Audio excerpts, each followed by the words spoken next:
3 kontrak kan. Hmm. Nah, yang pertama aku finish, terus aku nambah 1 tahun. Nah, terus yang nambah 1 tahun itu kan aku nggak jadi pulang, jadi nambah lagi. Nambah lagi. Jadi kan 4 tahun tuh aku finish. Nah, yang 4 tahun itu finish, majikan aku belum ngasih uang itu hak finish kontrak aku.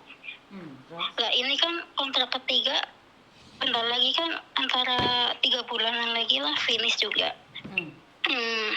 Pertanyaannya kan pas itu kan aku renov kan 1 tahun kan. Lah itu aku masih bisa dapat hak finish aku nggak? Ya dapat dong, kan tetap nggak ada renew tuh 1 tahun, itu nggak ada renew tuh pastinya 2 tahun. Tetapi jika kamu cuman berhenti 1 tahun, berarti kamu memutuskan kontrak, itu aja sih. Jadi nggak ada renew tuh 1 tahun, itu nggak ada. Iya, aku kan selama 3 kontrak ini kan aku belum pulang kan. Ini baru mau pulang ini.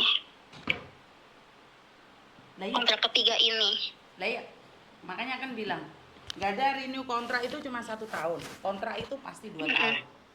Tetap kontrak itu pasti 2 tahun. Nah, perkara kalian mau bilang 1 tahun atau bagaimana itu urusan kalian. Tapi berdasarkan peraturan, renew itu tetap 2 tahun. Nah, sekarang karena kamu kan menanyakan hak-hakmu, ya otomatis kamu berhak atas hak-hak kamu. Kamu itu berhak atas hak-hak kamu dong.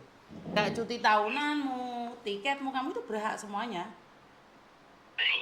Ya, Mas. Terus kan ini aku mau pulang. Rencananya kan aku mau pulang los kan. Lah, berhubung majikan aku yang laki-laki tuh bilang, Caca aku masih butuh kamu di sini, jadi kamu harus balik lagi ke sini. Lah berhubung itu kan aku nanya, kamu mau nungguin aku nggak? Aku di rumah lama, kasih waktu 2 bulan. Itu termasuknya hitungannya di mana, Miss? Ya nggak tahu, itu hitungannya kamu sama majikan dok. Kalau itu adalah kebijakan antara kamu dan majikan.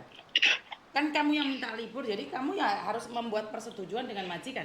Karena libur itu cuma 14 hari, tapi kamu minta libur 2 bulan, apakah boleh? Boleh. Tapi kan itu perjanjianmu dengan majikan, sayang. Jadi itu persetujuan kamu dan majikan. Kalau majikan nggak setuju ya nggak bisa. Kalau majikan setuju nggak ada masalah. Jangankan 2 bulan, saudara saya aja 1 tahun nggak ada masalah. Waktu itu kan aku pernah nanyain kan, waktu pas 4 tahun lah itu aku finish. Aku minta hak finish kontrak aku. Lah majikan aku nggak ngasih. Berhubung waktu itu aku masih agak takut lah, jadi aku nggak berani ngomong sama agent kan. Jadi aku pikirannya, mungkin ntar kalau finish kontrak ketiga bakal ngasih. Tapi nyampe sekarang diem aja gitu, padahal bentar lagi kan aku finish. Ya kamu kan berhak nanya enggak? Kalau kamu diem saja kan majikan bisa saja lupa karena pekerjaan. Ya kamu harus nanya dong kalau kamu belum mendapatkan hak-hak kamu. Bener nggak? Kayak gimana ya, kayak dia tuh kayak nggak tahu hak-hak finish kontrak pembantu itu. Ya memang nggak semua orang tahu, Mbak. Finish cuma dikasih tiket udah. Memang nggak semua orang tahu, karena itu harus ngomong. Kan kamu punya cuti tahunan, apakah kamu sudah mengambil cuti tahunan? Kan aku nggak tahu. Hanya kamu dan agent yang harus berbicara. Kalau saya kan orang luar, saya berbicara dengan apa yang kamu katakan. Tetapi saat hitungan itu hanya kamu yang tahu kan, saya kan nggak tahu. Nah takutnya kalau saya ngasih omongan itu ternyata keliru. Sebenarnya sudah dihitung dalam perjanjian, sudah mendapatkan tanda tangan, cuman mereka nggak jelaskan kan, saya nggak berani ngomong. Karena itu untuk kepentingan kalian harus ngomong satu sama lain. Majikan memang satu, kadang tahu tapi pura-pura nggak tahu, tapi kadang ada yang benar-benar tidak tahu. Jadi harus ke agent ya, Mas? Agent bakalan bantu ngurus-ngurus hak-hak finish gitu, mau? Setahu aku takutnya dia berpihak sama majikan gitu. Lah kamu belum melakukan, kamu sudah takut, terus gimana orang bisa membantu kamu loh? Karena setahu saya apa sih gunanya agent? Ya untuk membantu hal-hal seperti ini. untuk membantu hal-hal yang dimana kamu tidak tahu. Loh, terus ngapain pakai agent? Bener gak sih? Iya. Jadi ya memang apa gunanya agent kalau agent tidak bisa membantu apa-apa? Bener gak? Iya. Jadi ya memang harus agent bertanggung jawab dong. Jadi aku berhak itu ya, Mes, ngambil semua itu hak finish aku yang tahun-tahun kemarin itu.